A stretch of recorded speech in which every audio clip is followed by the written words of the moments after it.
If there's one thing defining our world in 2025, it's the digital revolution. This makes cybersecurity vital in today's world. The industry market size was reportedly $245.6 billion in 2024 and is expected to grow significantly in the coming years at about 12.9% annually through 2030. So, we're diving into a leader in this space, Fortinet, ticker FTNT.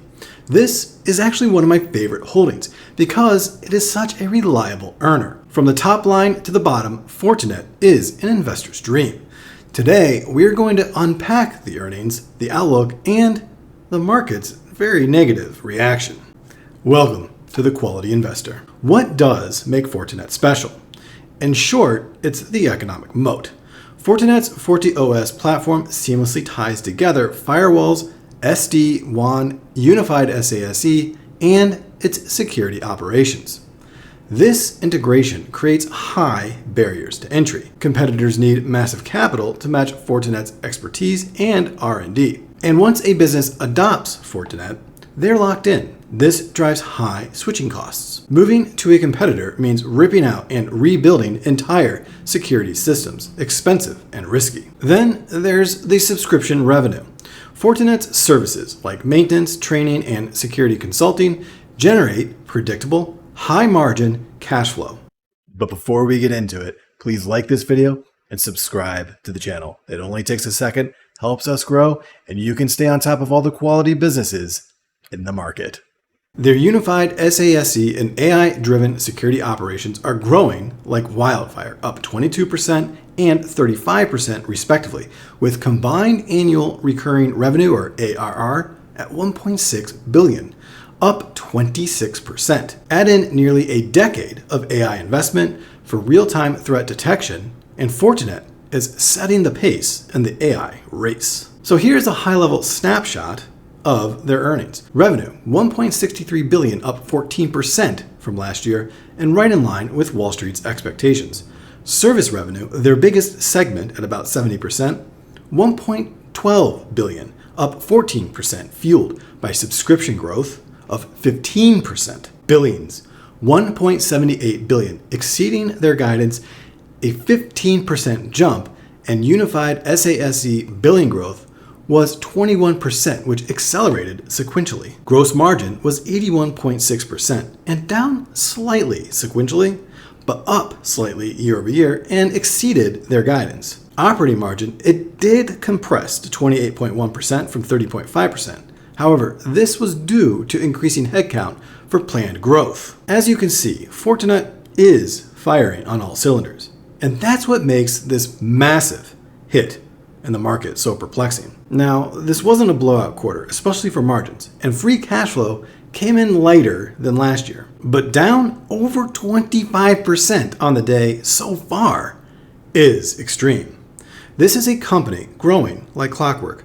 In fact, this quarter's drop is quite similar to last quarter's drop in that the guidance wasn't what Wall Street was expecting. In Q1, Fortinet said they have strong confidence in the second half of the year, primarily for the product segment, because many clients have firewall upgrade cycles occurring in 2026.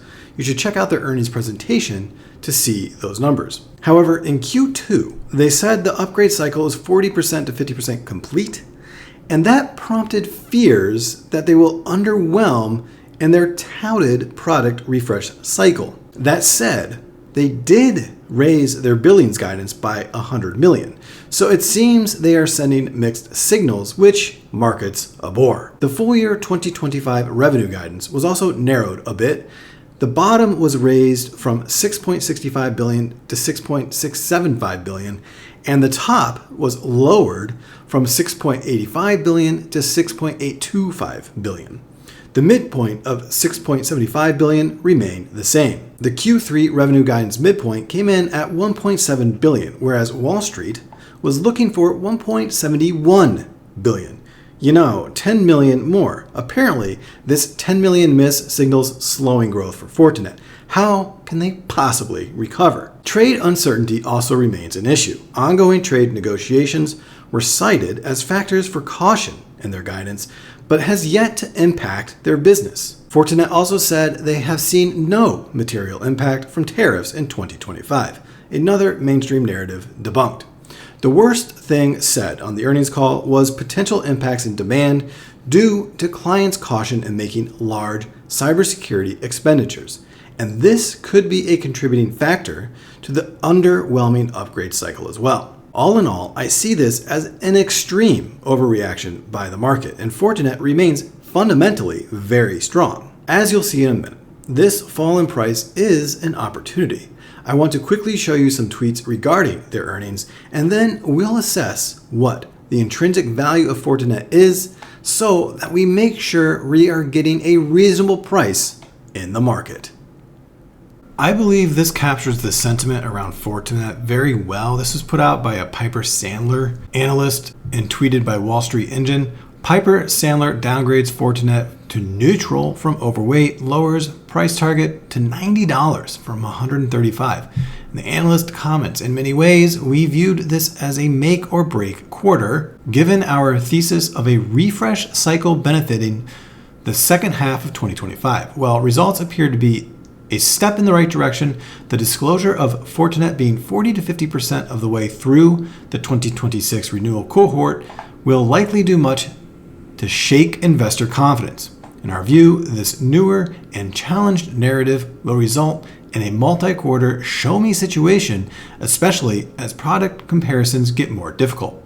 Should the previously outlined 12% compound annual growth over the coming 3 to 5 years hold true, shares could represent a good value from here, but it is difficult to endorse this proposition for now, in our view. And this is why I think we're seeing that massive drop in the market. There's a new narrative now, and they underwhelmed on their cycle upgrade, and it's causing a lot of investor fears. It looks like the market was definitely pricing in a very positive product upgrade cycle. We saw very strong numbers in the product segment. So far in 2025, up over 12% year to date, but this has seemed to shaken that confidence away. But like I said a little bit earlier, Fortinet management remains cautiously optimistic. They said they haven't actually seen a real impact on the business, and that if it's true that the customers are simply postponing these expenditures while they see how things shake out over the next 6 months to 12 months with ongoing tariffs and trade tensions and whatnot, that we're going to see that boost a little bit later on. Maybe not this year, but possibly next year in the second half. But in my view, none of this changes the long-term thesis for Fortinet. And this other tweet here from Michael. Fortinet buy the dip opportunity at market open, and he lays out his bull case here. Business fundamentals remain strong, 14% revenue growth, 15% billings growth, excellent free cash flow. Valuation is likely resetting dramatically. SASE, security operations, and large deal growth, 51% year over year, for 1 million plus deals, suggest strategic wins continue. And that's another key point here. They're still closing very large deals. 51% growth, especially in those large deals, is very strong. And this is likely an overreaction due to short-term guidance miss, but the long-term thesis remains intact. And I've said about Fortinet repeatedly, my long-term thesis actually centers around the services segment, which makes up 70% of the revenue, by the way, and has much higher margins than the product segment. And their service segment is growing faster than the product segment, and that's where a bulk of their unified SASE, 21% billings growth, and security operations, 31% billings growth, are growing. The high margin areas are growing. The bear case here, Q3 guide, shows a real deceleration. The refresh cycle tailwinds are taking longer to show up, and it could take up to 18 months now to show up. Margin compression and higher OpEx might linger, which is true, especially if they're increasing their headcount.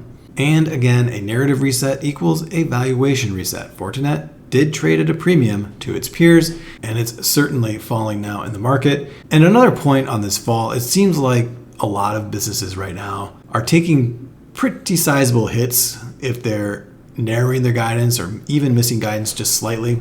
And let's be honest, we are in quite a bull run so far in 2025 after the whole tariff debacle in April, and valuations were starting to get stretched. So the market was looking for a reason to start paring back on some of these prices. Fortinet now at $72.26, and you can see that drastic fall off here post earnings, down over 27% on the day. This is certainly not what we like to see. Even if it's a buying opportunity, it still hurts to see your investments take such a massive hit in a single day. But again, the fundamentals here, they remain strong. And so long as we continue to see very strong growth out of that services segment, which is going to expand their margins, which is going to improve their profitability, and ultimately increase that cash flow, then 5-10 years from now, this is just going to be a blip on the radar. And that leads me to one more point. I happened to come across this tweet yesterday that happens to be quoting Warren Buffett. And it says, your goal as an investor should be to simply purchase at a rational price, a part interest in an easily understood business whose earnings are virtually certain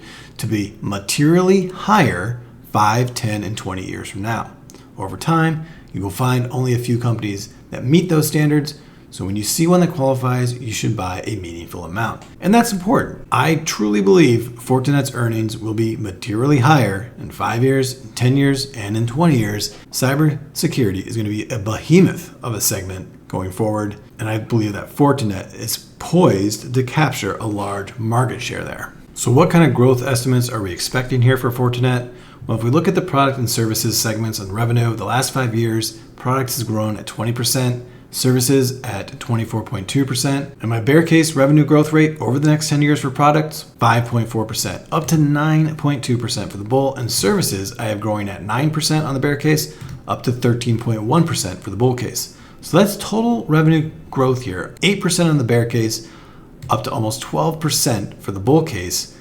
The last 5 years, we've seen revenue grow at 22.5%, so I'm being very conservative in my estimates. Operating margins, while we did see a little bit of compression in this quarter, I do believe that they continue to expand, especially if services continues to grow faster than products. And on the bear case, by year 10, I'm forecasting a 33% operating margin and a 42% operating margin on the bull case by year 10. For free cash flow, I have a free cash flow margin here of 33.5% on the bear case by year 10, up to 47.4% on the bull case. And that would translate to free cash flow growth here of 8.5% for the bear case, 12.6% on the base, and 16.6% compounded annual 10-year free cash flow growth rate for the bull case. But keep these free cash flow growth rates in mind. We're going to come back to that in a second. All in all, I don't think this is unreasonable for Fortinet to attain these numbers. I'm certainly not forecasting massive revenue growth here. And in very good quarters for Fortinet, they routinely hit free cash flow margins of over 50%. So again,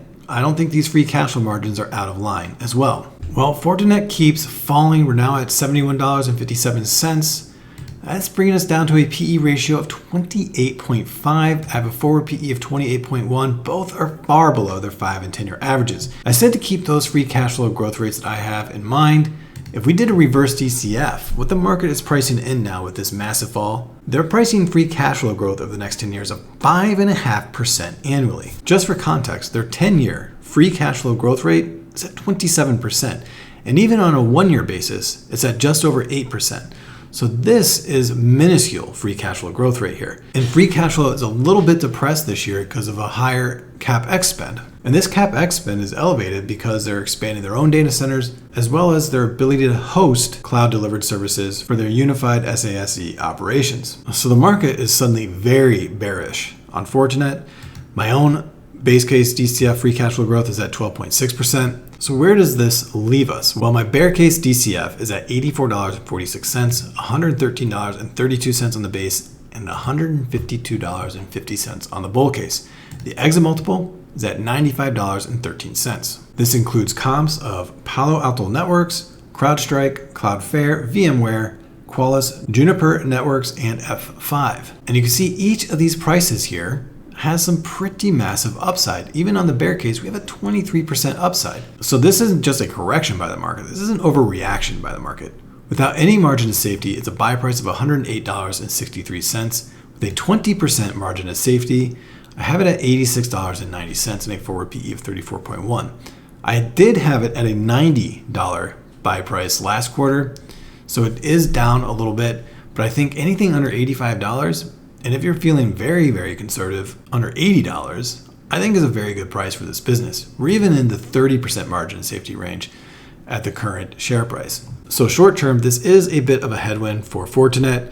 I don't think they'll have any problem navigating out of it in the next 6 to 18 months. And in 5 years from now, I don't think anybody's going to remember this even happening, as the business will continue to push its earnings and free cash flow much higher. Just look at the margins here. A business with these types of margins and with this type of ROIC is certainly not a dying business.